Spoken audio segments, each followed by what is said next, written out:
ৰাজ্যৰ লহপহীয়া শাক খাব ডুবাইবাসীয়ে। ডুবাইবাসীয়ে খাব ৰাজ্যৰ তজবজীয়া পাচলি।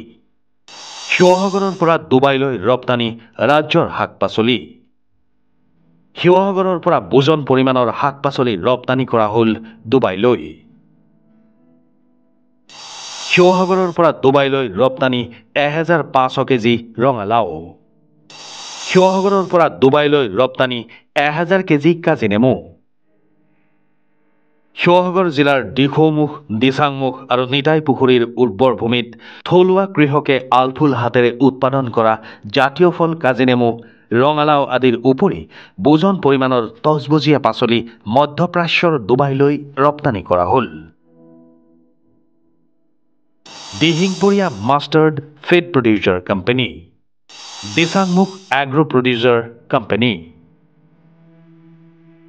এই দুই প্ৰতিষ্ঠানৰ কৃষকৰ দ্বাৰা উৎপাদিত শাক পাচলিসমূহ শিৱসাগৰ জিলা প্ৰশাসন আৰু শিৱসাগৰ কৃষি বিভাগৰ উদ্যোগত ৰপ্তানি কৰা হয় ডুবাইলৈ। শাক পাচলি ৰপ্তানি কৰি কেনেদৰে মনৰ ভাৱ ব্যক্ত কৰে কৃষকে। আমাৰ ৰঙালাও যিবোৰ এতিয়া গৈছে আমি দিচাংমুখৰ পৰা পঠিয়াইছোঁ আৰু এবাৰ 1500 কুইণ্টেল আমি ডুবাইলৈ পঠিয়াম বুলি হেৰি কৰিছোঁ। তাৰপাছত আমি এনেকৈ আগৰ পৰা আমি নিজাববীয়াকৈ দি আছিলোঁ। আপোনাৰ আগৰতলা, কলকাতা, দিল্লী, উৰিষ্যা দি পঠিয়াই আছিলোঁ।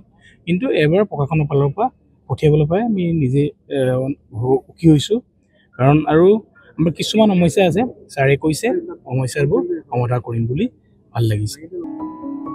এই সামগ্ৰীসমূহৰ ৰপ্তানি কাৰ্যসূচীৰ ফ্লেগ অফ কৰে শিক্ষামন্ত্ৰী তথা শিৱসাগৰৰ অভিভাৱক মন্ত্ৰী ডাক্তৰ ৰণোজ পেগুৱে।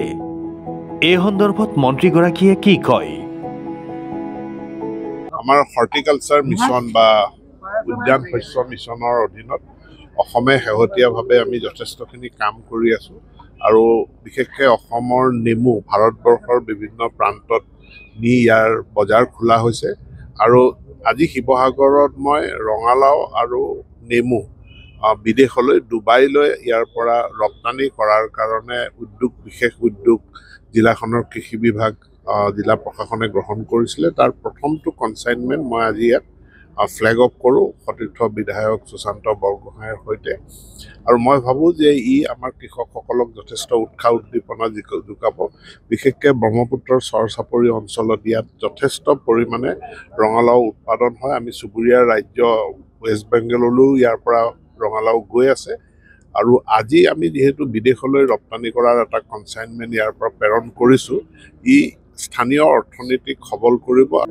শিৱসাগৰৰ বিভিন্ন অঞ্চলত কৃষকসকলৰ পানী আৰু বিজুলীৰ সমস্যা।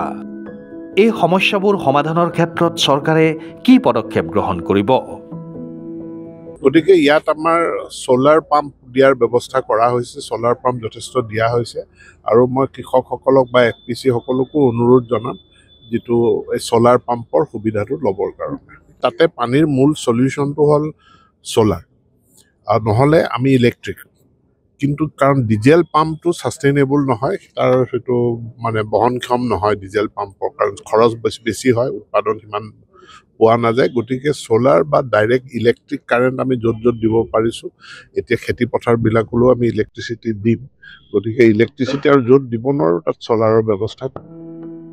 কেৱল ডুবাই নহয়, ইতিমধ্যে ৰাজ্যত উৎপাদিত শাক পাচলি চুবুৰীয়া ৰাজ্যসমূহলৈ ৰপ্তানি কৰা হৈছে।